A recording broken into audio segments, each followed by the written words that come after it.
Hey, it's David. Let's do an upgrade to the KTM. The chain on this bike is worn out. Unfortunately, in between the previous owner crashing it and my buying the bike obviously sat for a while, probably outside, because the chain was just completely rusty. As a result, the actual pivots in the chain have worn. It's at its stretch limit, even though the bike's done less than 2,000 miles. Now, because it's done such a low mileage, the sprockets are still fine. This is just a one-off fluke set of damage to the chain. So I can get away with just replacing the chain. But I'm not going to do that. While I'm at it, I'm going to do a little bit of upgrade to the rear sprocket. I'm going to put a different one on and see how that transforms the riding. Now, I'm going for a bigger rear sprocket, which is going to slow the top speed of the bike down, but I don't use this for high speed. I've got other bikes if I want to go somewhere far away that I want to sit on the motorway at high speed for, or that sort of stuff. So this is a low speed, sort of commuter type fun around town bike. It doesn't need to be able to do 90 miles an hour down the motorway. So let's get into it.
Coming off is 45 tooth.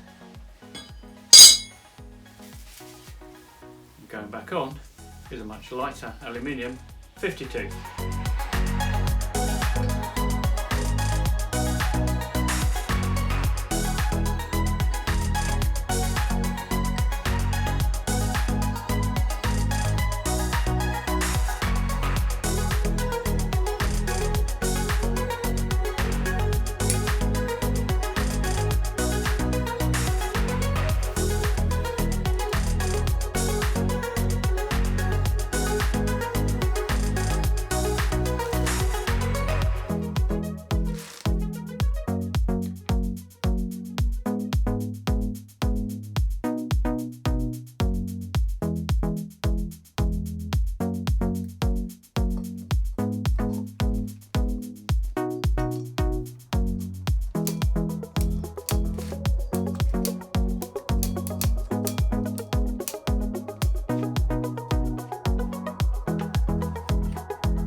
Master link has now been installed. It was a bit of a pain in the arse to get it on.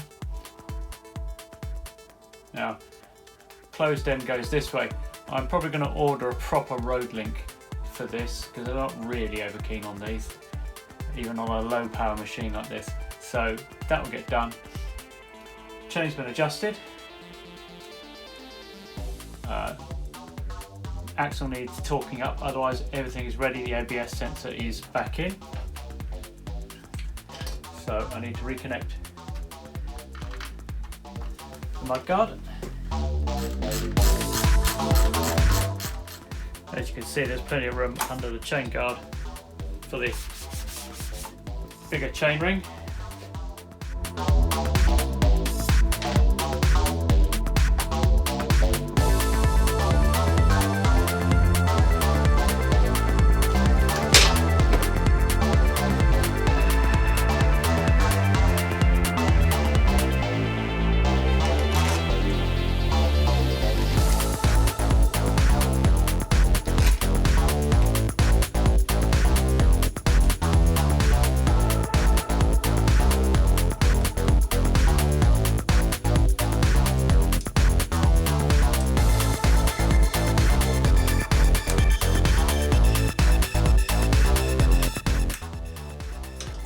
Job done. Let's get some clearing up done.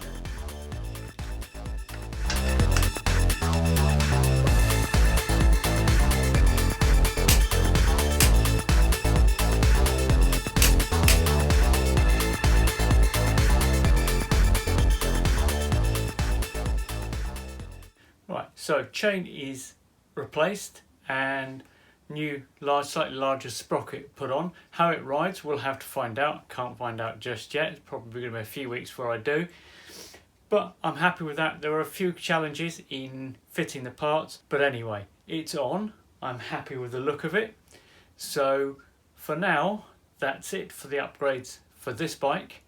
Not quite, actually, I lie. I have one more thing that I need to do to it that I've already got and is sitting waiting to install, but that's a slightly bigger job, so that can wait a bit until I've caught up with some other jobs. So thanks very much for watching, and I will catch you again soon.